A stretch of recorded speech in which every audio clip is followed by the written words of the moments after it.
Hello, I am Kanchan Chaudhary. Today I am going to explain my project on credit card fraud detection using machine learning techniques. At first, I have imported the necessary libraries. The libraries include NumPy, Pandas, Seaborn, Matplotlib and sklearn. After that, I have loaded the dataset.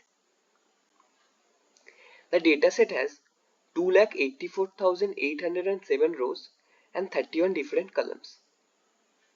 These 2,84,807 rows can also be considered as the number of observations in the dataset. And these 31 different columns can also be considered as the variables. As you can see, we have 31 different variables.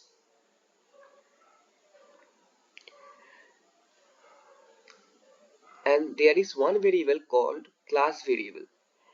This variable is used to classify whether a transaction is fraud or genuine. So we will try to classify whether a transaction is fraud or genuine by this class variable. So in this problem, class is our response variable. So this problem actually becomes a problem of classification. After that, I have calculated the concise information of the data frame using the info function.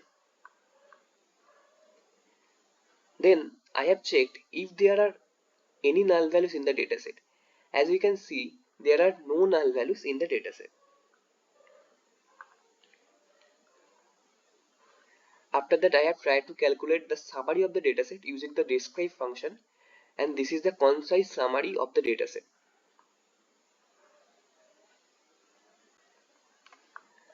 After that, I have tried to find out the total number of transactions, total number of genuine transactions, total number of fraud transactions, and the ratio of fraud transactions in the data.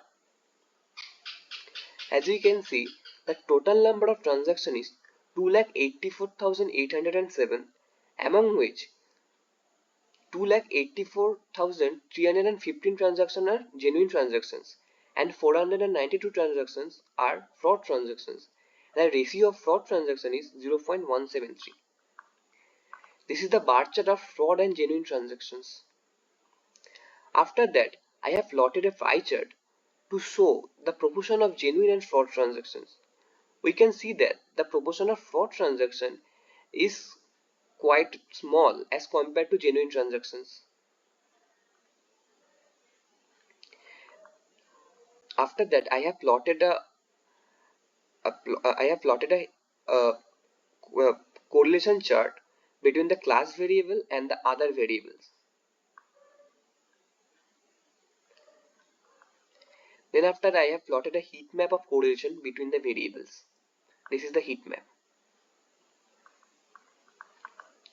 This is the scatter plot of amount versus time of the fraud transactions.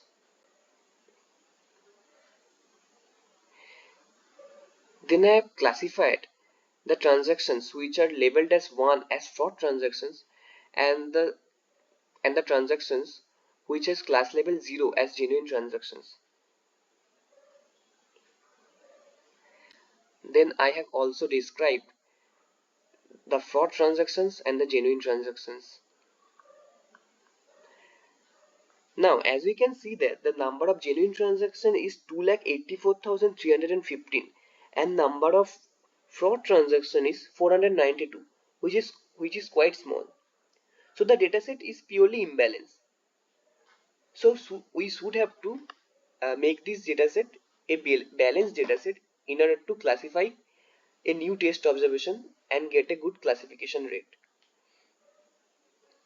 For this, I have used the undersampling method, which randomly removes the data points labeled as genuine transactions in order to balance out the dataset, so that the transactions labeled as fraud transactions and the transactions labeled as genuine transactions become equal.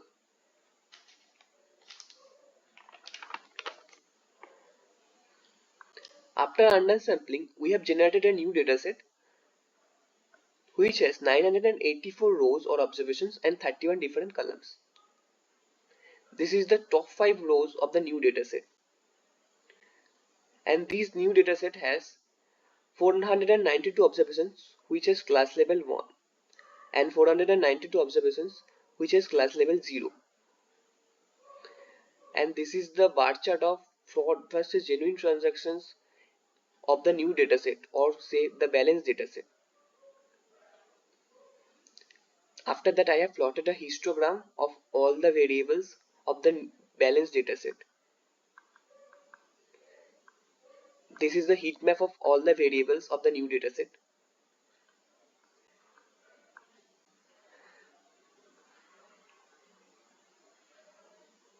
Now, class is our response variable, which is categorical in nature because the class has two levels, 0 and 1, and we have considered the input or predictor as all the other columns. After that, we have made a train test fleet of 70-30, and the new training dataset has 787 observations and the test set has 197 observations. Now we have fitted logistic regression on the training dataset and calculated the accuracy and F1 score on the training data. The accuracy for logistic regression on the training data is 0.95 and the F1 score for the training data is 0.95 also. This is the classification report of logistic regression on the training data. Then we have compared it for testing data also. For logistic regression, the accuracy of on the testing data on test data is 0.94 and F1 score is 0.94. This is the classification report for the test set for logistic regression. After that, we have considered the decision tree classifier.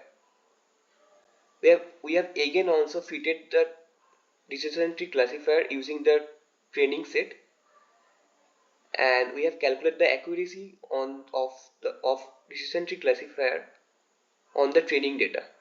The accuracy is 1 and the F1 score is also 1. This is the classification report of decision tree classifier for the training set.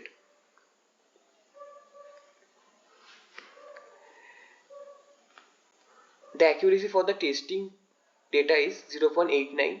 The F1 score for the testing set is also 0.89. This is the classification report for the testing data for the test set for decision tree classifier. Then again we have considered random forest, and the accuracy of random forest for the training data is 1. The F1 score of random forest for the training data is also 1. This is the classification report of training data. The accuracy of the testing data is 0.93 and F1 score for the test data is 0.92.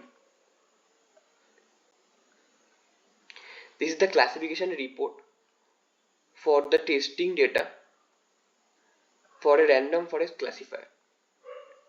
After that, I have considered a report which tells us logistic regression has the highest accuracy of 94% and decision tree has 89% accuracy and F1 score of 0.89. Random forest has 93% accuracy and F1 score of 0.92. As you can see, all the models have accuracy above 90 and F1 score is also close to 1 for the test dataset. So all the models perform good for the test set.